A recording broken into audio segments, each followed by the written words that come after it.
La imagen de Edgar Vivar el entrañable, señor Barriga, y ñoño, en El Chavo del Ocho estuvo asociada a la comedia, la calidez y la nostalgia televisiva, rompe su silencio después de 76 años, la relación secreta con doña Florinda y el rumor trágico.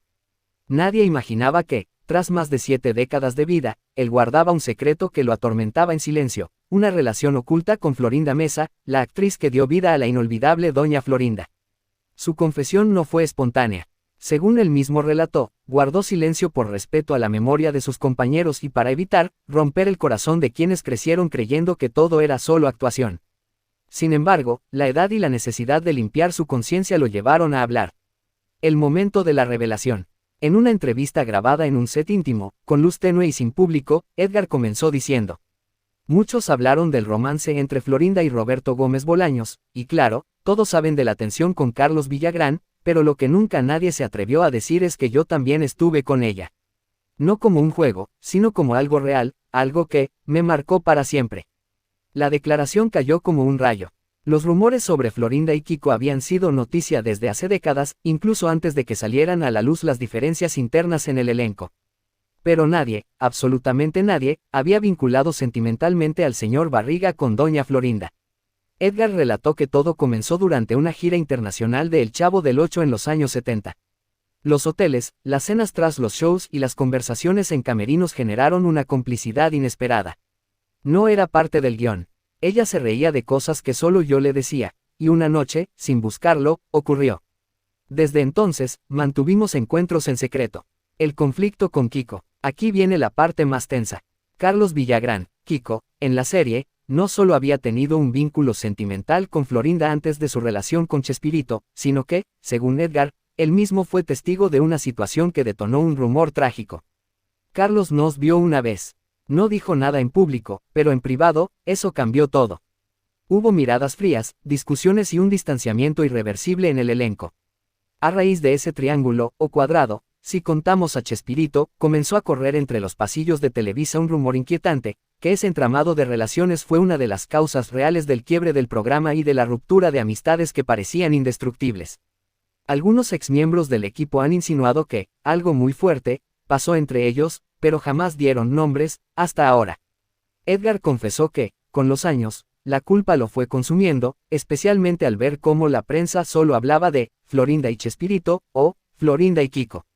Él sabía que su propio capítulo en esa historia estaba enterrado.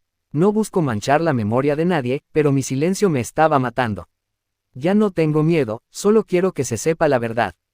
La revelación dejó preguntas abiertas, sabía Chespirito. ¿Fue esta la verdadera razón por la que algunas giras internacionales se cancelaron de golpe? Hubo un enfrentamiento directo que nunca trascendió. Lo cierto es que esta confesión, después de 76 años, no solo reescribe parte de la historia de El Chavo del Ocho, sino que revive un rumor que, aunque trágico, hoy parece más real que nunca. En una entrevista que nadie esperaba, Edgar Vivar el entrañable, señor Barriga, de El Chavo del Ocho rompió un silencio que había guardado durante más de 4 décadas. Su voz temblaba, pero sus palabras salieron claras. La revelación cayó como un trueno entre quienes crecieron viendo la vecindad más famosa de la televisión. Según Vivar, todo ocurrió lejos de las cámaras, en aquellos años de giras internacionales y grabaciones maratónicas. Entre risas, escenas repetidas y camaradería, algo más intenso se había tejido. Pero el rumor tomó un giro todavía más polémico cuando el propio Vivar añadió que Kiko Carlos Villagrán también había estado involucrado con ella en otro momento. La atmósfera de la entrevista se volvió densa, y hasta el entrevistador se quedó sin palabras por unos segundos. En su confesión, el actor aseguró que el chavo, Roberto Gómez Bolaños, no hizo nada para detener las tensiones internas ni los celos que surgieron tras bastidores. Él prefería centrarse en el trabajo, ignorando la maraña de relaciones sentimentales que, según Vivar, casi hicieron colapsar la armonía del elenco. Fuentes cercanas a la producción recordaron que, durante algunos rodajes, se percibía una tensión extraña, miradas largas, cambios de humor repentinos y escenas cortadas sin explicación. Aunque nunca se habló públicamente, los pasillos de Televisa estaban llenos de susurros. La historia, tal como la contó el señor Barriga, deja más preguntas que respuestas. ¿Fue un romance pasajero o algo que realmente afectó la dinámica del programa? ¿Qué pensó realmente Kiko al enterarse de que no fue el único? Doña Florinda, en silencio, guardará aún más secretos.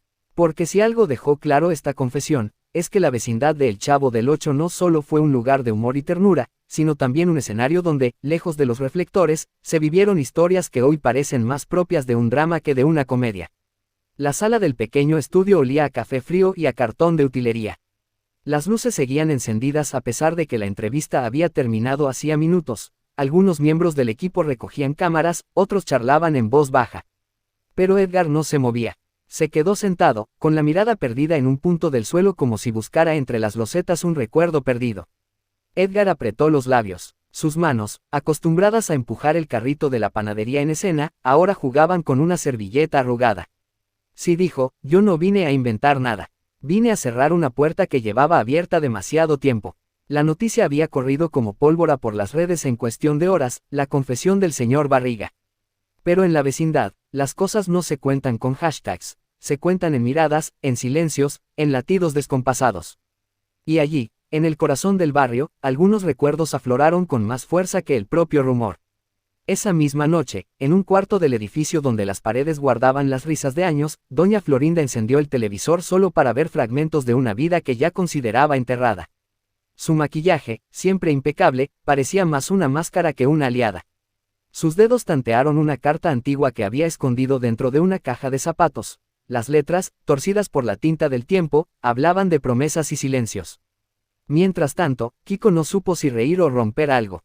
Su orgullo profesional, forjado a base de glorias y muecas, se convirtió en algo vulnerado por algo que no podía controlar, el rumor de haber compartido, alguna vez, algo que no pertenecía al escenario. En su apartamento, entre juguetes de niño y recuerdos de la fama, miró una fotografía en la que aparecía con la vecindad completa. La sonrisa en la foto le pareció una burla. A la mañana siguiente, la productora convocó una reunión. Se necesitaba gestionar la crisis, o al menos poner un parche que no se viera. Los ejecutivos insistían en que todo era un malentendido, que las cámaras no registraron nada que lo confirmara, que la ficción debía seguir siendo ficción. Pero entre los pasillos, los empleados murmuraban otra cosa, había grabaciones antiguas, conversaciones fuera de plano y cartas que nadie debería haber conservado. En medio de ese torbellino, el autor intelectual de la vecindad El Chavo caminaba por el set como quien recorre el mapa de su propia memoria.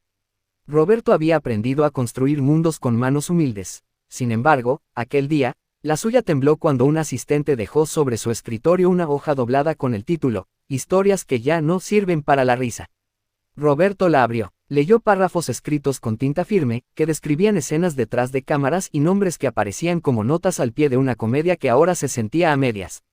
En la vecindad, los vecinos se reunieron como si el rumor fuera un fuego en el patio. Doña Clotilde rezó en voz baja, el Chompiras cruzó miradas con el Botija y hasta la bruja del 71 sacó el paraguas no por la lluvia, sino por si acaso.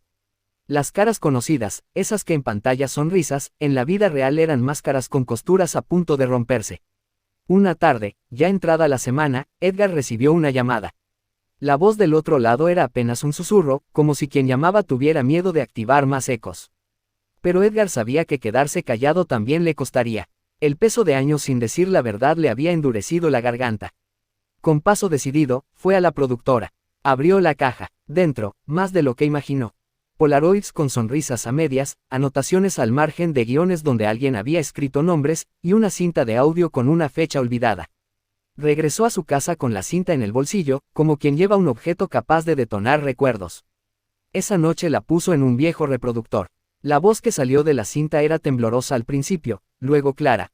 Conversaciones entre bastidores, risas que se convertían en suspiros, y en un fragmento apenas audible, una cita que heló la sangre de Edgar. Si esto sale a la luz, la vecindad se desnuda. Al día siguiente, antes de que el sol calentara la azotea, un sobre anónimo fue dejado en la puerta del departamento de Kiko. Dentro, una fotografía que mostraba a 3 figuras en una habitación, siluetas, sombras, una mano sobre otra.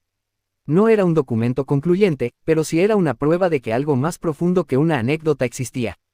La prensa olfateó la presa. Los titulares comenzaron a jugar con los nombres y el show se volvió una serie de episodios donde la verdad y la ficción se confundían peligrosamente. Admiradores de siempre desconcertados, detractores emocionados, y aquellos que simplemente miraban desde la distancia esperando el siguiente giro. En medio de todo, una carta escrita con caligrafía apretada llegó a manos de doña Florinda. No llevaba remitente, contenía una sola línea. Hay cosas que se dicen para provocar, otras para proteger. ¿Cuál fue la tuya? Doña Florinda la sostuvo como quien requiere una respuesta que no está segura de poder dar. Sus recuerdos eran una mezcla de ternura y supervivencia. Había amado de maneras que no siempre encajan en la moral pública. Había hecho pactos que, en su momento, parecían necesarios. Ahora, todo eso volvía para pedir cuentas. Esa noche, bajo las sombras largas del set, 3 figuras se encontraron: Edgar, Kiko y Doña Florinda. No hubo cámaras, solo el silencio roto por voces que, hasta entonces, habían sido actores en una misma obra. Kiko observó a ambos. Sus ojos, habituales en la comedia, tenían ahora la dureza de alguien que ha perdido confianza. Había historias no narradas entre ellos, frases a medio decir que ahora exigían explicación.